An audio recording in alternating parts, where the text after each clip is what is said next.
আপনার জীবনে কি এমন কোনো সময় এসেছে যখন আপনার কোনো সম্পর্ক ভেঙে গেছে আর আপনার মনে হয়েছে আপনার জীবন যেন সেখানেই থেমে গেছে?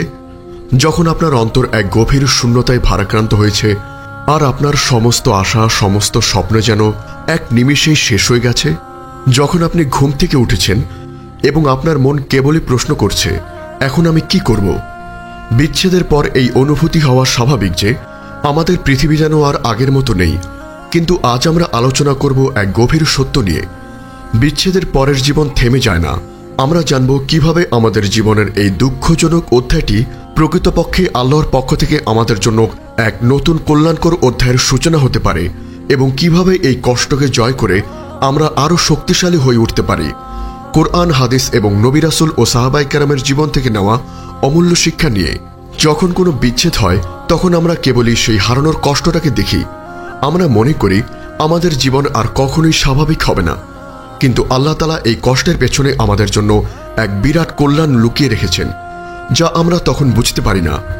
পবিত্র কোরআনে সূরা বাকারার 216 নং আয়াতে আল্লাহ তাআলা বলেন, আর হতে পারে কোনো কিছু তোমাদের কাছে খারাপ লাগে অথচ তা তোমাদের জন্য কল্যাণকর, আর হতে পারে কোনো কিছু তোমাদের কাছে ভালো লাগে অথচ তা তোমাদের জন্য অকল্যাণকর, আর আল্লাহ জানেন এবং তোমরা জানো না। এই আয়াতটি আমাদের এক কঠিন সত্যটি স্মরণ করিয়ে দেয় যে আমাদের আবেগ এবং পছন্দ অপছন্দ আমাদের অসীম জ্ঞানের উপর নির্ভরশীল নয়। আমরা যা ভালো মনে করি তা হয়তো আমাদের জন্য অকল্যাণকর হতে পারে, আর যা খারাপ মনে করি তা হয়তো আমাদের জন্য কল্যাণকর হতে পারে। বিচ্ছেদের পর আমাদের জীবন থেমে যায় না, বরং এটি এক নতুন দিকে মোড় নেয়। এই বিচ্ছেদ হয়তো আল্লাহর পক্ষ থেকে এক বিশেষ রহমত। হয়তো এই সম্পর্কটি আপনার জন্য অকল্যাণকর ছিল। হয়তো সেই সম্পর্কের কারণে আপনি আল্লাহর থেকে দূরে সরে যাচ্ছিলেন, আপনার ঈমান দুর্বল হয়ে যাচ্ছিল। তখন আল্লাহ তাআলা তার অপার করুণায় আমাদেরকে সেই অকল্যাণ থেকে রক্ষা করেছেন। তিনি আপনার জীবনকে সেই ভুল পথ থেকে ফিরিয়ে এনেছেন যাতে আপনি তার দিকে ফিরে আসতে পারেন, কারণ আল্লাহ তাআলা আপনার কল্যাণ চান, আপনি তা এখন বুঝতে না পারলেও।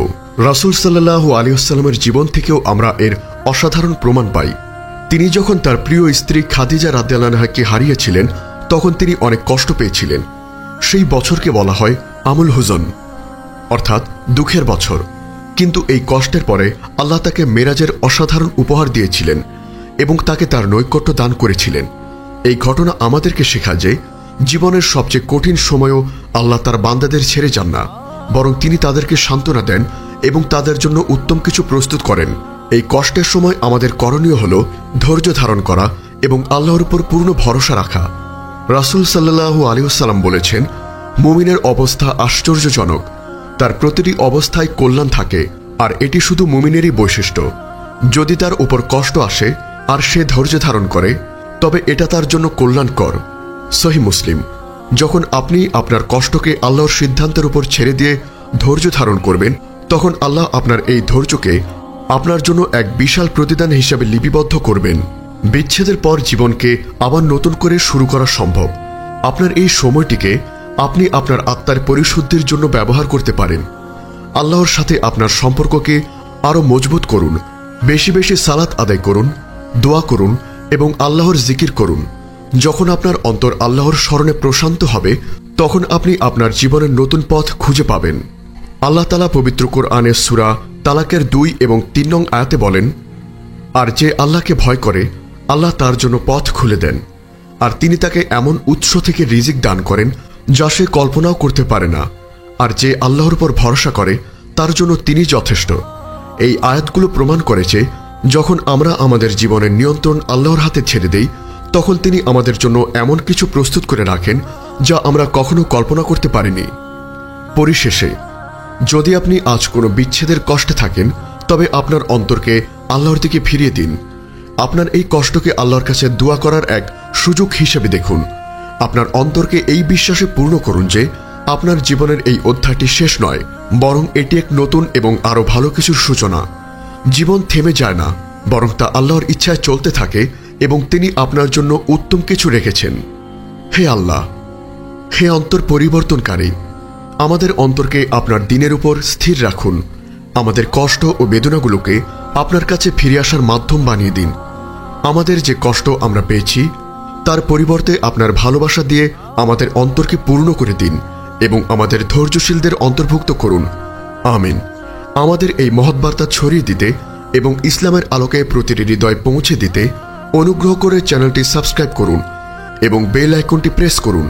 আমাদের ফেসবুক পেজ ফলো করে উম্মাহ কণ্ঠ পরিবারের একজন সদস্য হয়ে যান। আর আমাদের ইসলামিক ব্লগ ও রিসোর্স পেতে আজই ভিজিট করুন আমাদের ওয়েবসাইট www.ummahkontho.com। আপনার জীবনে কি এমন কোনো সময় এসেছে যখন আপনার কোনো সম্পর্ক ভেঙে গেছে আর আপনার মনে হয়েছে আপনার জীবন যেন সেখানেই থেমে গেছে?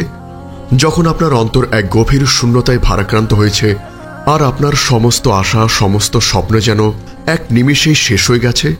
যখন আপনি ঘুম থেকে উঠেছেন এবং আপনার মন কেবলই প্রশ্ন করছে, এখন আমি কি করব? বিচ্ছেদের পর এই অনুভূতি হওয়া স্বাভাবিক যে আমাদের পৃথিবী যেন আর আগের মতো নেই। কিন্তু আজ আমরা আলোচনা করব এক গভীর সত্য নিয়ে। বিচ্ছেদের পরের জীবন থেমে যায় না। আমরা জানব কিভাবে আমাদের জীবনের এই দুঃখজনক অধ্যায়টি প্রকৃতপক্ষে আল্লাহর পক্ষ থেকে আমাদের জন্য এক নতুন কল্যাণকর অধ্যায়ের সূচনা হতে পারে এবং কিভাবে এই কষ্টকে জয় করে আমরা আরও শক্তিশালী হয়ে উঠতে পারি।